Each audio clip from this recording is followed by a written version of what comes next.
Our first speaker tonight is an elected official right here in Idaho, Phil Hart. And Phil, you know who Phil Hart is. Well, I'm going to tell you a little bit about Phil Hart before he comes up here. For those of us from Washington, I just met Phil tonight in honor. Idaho State Representative Phil Hart. Phil is the Kootenai County businessman who owns and operates Alpine Engineering in Hayden, Idaho, and is a licensed civil engineer in 12 states. He holds a bachelor's degree in civil engineering from the University of Utah and an MBA from the Wharton School of Business at the University of Pennsylvania. Phil is the author of the book Constitutional Income. Do you have any? He represents the 3rd Legislative District in Idaho, in the Idaho legislature. Phil will talk about political activism and what can be done at the local and state level to move our program forward. Phil, welcome aboard.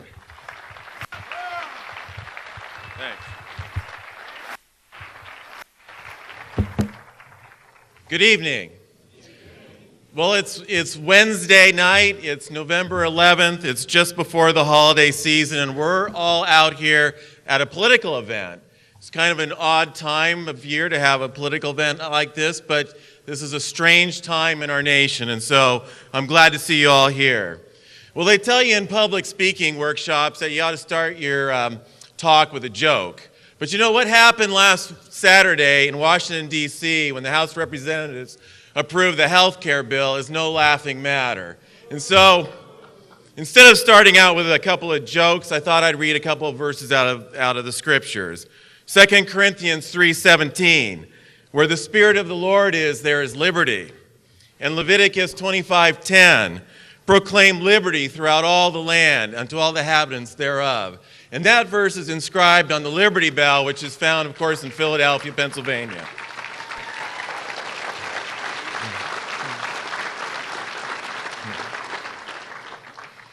What is liberty? Well, if you look it up in a law dictionary, you'll find it's the absence of servitude and restraint. Do we have liberty in America today? I agree with you, and I think it's going to get worse if that health care plan bill passes and if we get cap and trade. What we have today in America is big government that needs big money to operate. And our big government, by necessity, must be oppressive in order to collect the number of dollars it needs to keep itself going. So how do we recognize liberty, and how do we recognize tyranny when it's presented to us? And how do we recognize the politicians who will support one or the other? Well, first of all, a warning. Don't assume that a new policy that's wrapped in the red, white, and blue flag is necessarily good for our nation.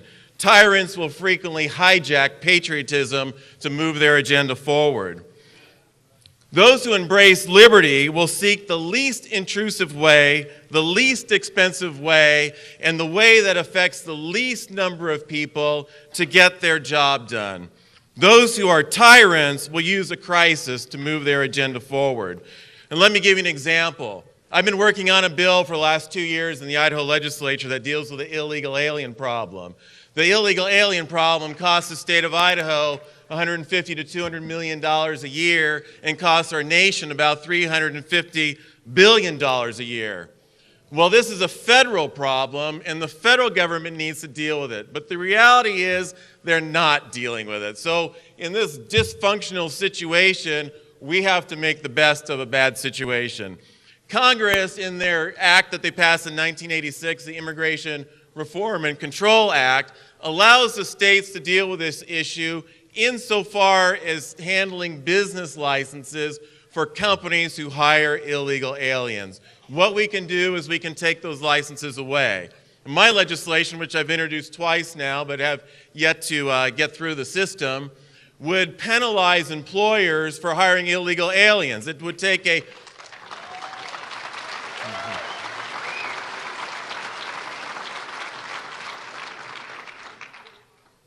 It would take a 3 strikes you're out approach to this, where the first offense, you get your business license suspended. Second offense, it's suspended for a longer time. Third offense, you lose it altogether. There's a competing bill in the Idaho legislature that would require every business and every Idahoan, when they go to get a job, to be approved by the government for that job.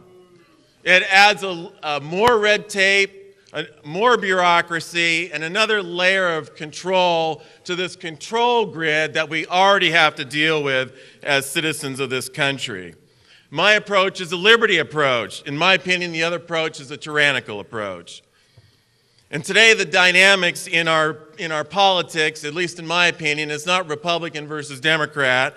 It's not liberal versus conservative. It's tyranny versus liberty.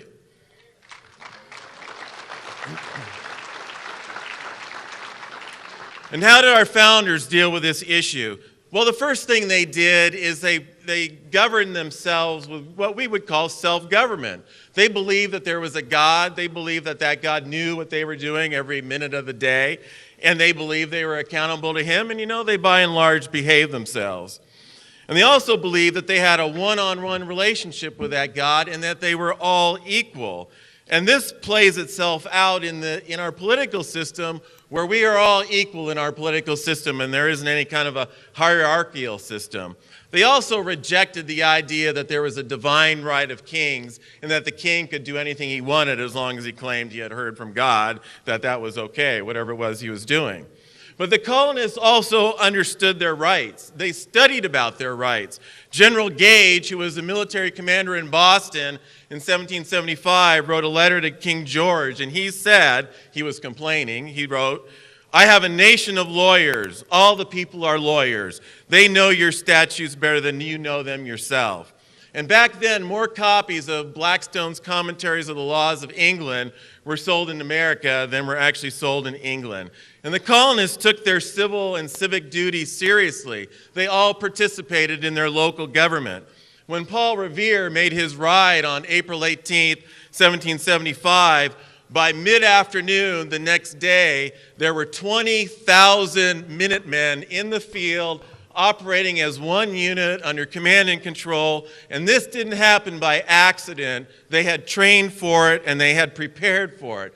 Well, I'm sorry to say that today I feel like we are just low-hanging fruit, ready to be plucked and ready to be fleeced. But I think that that's changing, and I think what we see tonight with a number of folks that have shown up to be here tonight and the number of functions we've seen over the course of the last year, I think that's changing, and I think we don't like the idea that we're getting fleeced, and we're getting ready to try to push that back.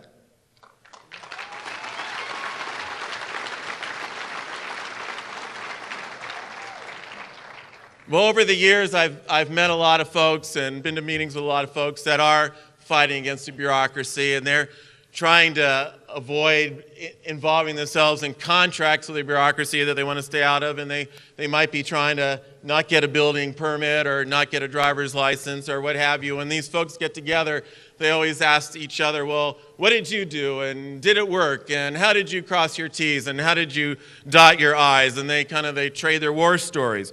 Well, I want to show you a legal document that didn't work. And this legal document is the Declaration of Independence. And what I mean when I say that it didn't work is if it had worked, here's how it would have played out. And the king would have gotten his hands on it, he would have read it, and the king would have said something like this. And I made this up, of course. "These colonists of mine are brilliant. Human beings do have unalienable rights, and I have been acting like a tyrant, and I am guilty of the listed offenses. Those American colonists of mine are so much on the ball, I'm going to give them their independence." So the Declaration of Independence, it's a piece of paper with brilliant words written on it with ink, but that's really all it is. It's a piece of paper, and what gave life to it was the 52 men who signed it, and tens of thousands of other American colonists did risk their life, their liberty, and their sacred honor. Well, just like the Declaration of Independence is ink on paper, so is our Constitution. And our Constitution is a contract between we the people and those who run the federal government. And as a contract between we the people, it's written in everyday language so everyday people can understand it, so everyday people were able to weigh in on it and tell their state legislate, or tell their what did we call them back then? Legislatures in the colonies, whether or not they wanted it ratified.